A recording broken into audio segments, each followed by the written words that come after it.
Racing to the 2020 Breeders' Cup, and this time we go beneath the Twinspires, beautiful Churchill Downs, and let's take a look at the Grade 2 Fleur de Lis for older fillies and mares, and a solid field of 7 set up here, including one of the champions from a couple of years back, Midnight Bisou.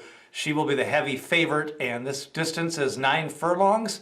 Let's take a look starting at the rail. Go Google yourself. She has really had a nice little campaign so far for 2019. 2 starts, 1 win. Both of those starts were at Oaklawn Park, but a couple of stakes races to start off the year. And that last race in that full field in the Apple Blossom, she actually ran pretty well. There was a little bit of traffic problems a couple of times. I think she could have possibly done a little bit better than she finished, 7th by 5 lengths. But the race before that, she kind of took it to him in the Bayakoa Stakes. Last year, she was a solid Grade 2, Grade 3 horse. Now, she is facing some horses that have ran competitively at Grade 1 level in this race, but go Google herself. Hopefully, she can take advantage of that rail trip. And Brian Hernandez, who has ridden Go Google Yourself many times, he does well at Churchill Downs. Another broad, another horse who has ran well this year. 2 starts. But that first start of the year in the ladies' handicap at Aqueduct, that was a better than looked race. She really came flying late. Fractions were slow that day, and I think in a normal pace, she'll be sitting 5 or 6 lengths back.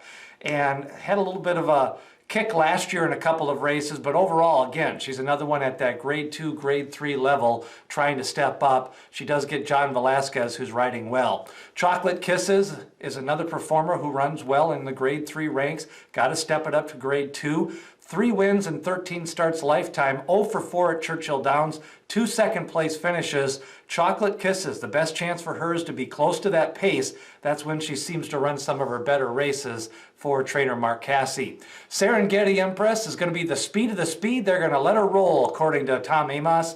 2 races back in the slop, she took off, won by 7 lengths. That was a much weaker field, and she did get the jump that day. Before that, though, she had lost 5 straight races after wiring the Kentucky Oaks.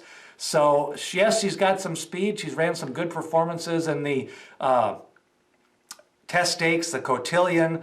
She finally put it all together in the Azzurri, and then last time out faded after not getting the lead. And Smokin' Joe Talamo elected to kind of lay off the pace, and CC and Ollie's Candy just ran on with it that day. Serengeti Empress needs to be on the lead. There's not a lot of other speed in this race. If she can slow down the fractions, Serengeti Empress is going to be tough to beat just because of those slow fractions. But I'm not sure she wants all of 9 furlongs on her best day. That's pushing it. She does have a nice recent workout. 2 back, she went 57-4. She seems to hold her form. She's another one, I think she'll take advantage of the smaller field. If Chocolate Kisses doesn't go after her, it definitely will be an easy lead for Serengeti Empress. Midnight Bisou, last year the big campaign, 8 starts, 7 wins. Her only loss was in the Breeders' Cup Distaff. She got 2nd, and this year she got 2nd in the Saudi Cup to run 2nd to Maximum Security. Big campaign expected. Depending on how she does here, she'll probably go to the Spa to take on the Personal Ensign Stakes, probably get a matchup against Monomoy Girl. And Midnight Bisou, you know, her best distance is probably 8.5 furlongs, but the good races for the big money at 9 furlongs this year, she's going to have to run in those big races. Possibility of taking on the boys in the Breeders' Cup Classic. They've considered that last year, and so that might be a goal this year, or just ranging up and getting in form again for that Breeders' Cup Distaff at Keeneland at 9 furlongs. 20 lifetime starts, 12 wins, 5 seconds, 3 thirds. She runs her race every single time, and Midnight Bisou with Mike Smith, definitely the 4 to 5, 3 to 5 favorite in a race like this. Couple of long shots round out the field here, and if it's 2020, you can't have a stakes race without Calumet Farm having a long shot in the race. Yes, it's Red Dane sent out by Calumet Farm. She seems a little outmatched here. She's been struggling in the allowance race and listed stakes races.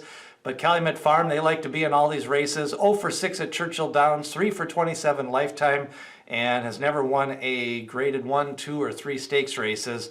She should like the distance. She's another one that they kind of alternate between turf and dirt and synthetic. It's kind of the go-to motif of Calumet Farm for 2020 and 19. Motion Emotion rounds out the outside. She used to have a lot of speed. She's another one that could be sent to the front. Lately, it seems like she hasn't had that raw speed anymore, but she is a consideration. If you think she can go to the lead and maybe mess with Serengeti Empress a little bit, that could set it up more for Midnight Bisou. If she lays off the flank from the outside, which would probably be the better trip in this spot, Motion Emotion may get first jump and could make it interesting halfway down the stretch before Midnight Bisou makes her run. That is a look at the field for the Fleur de Lis.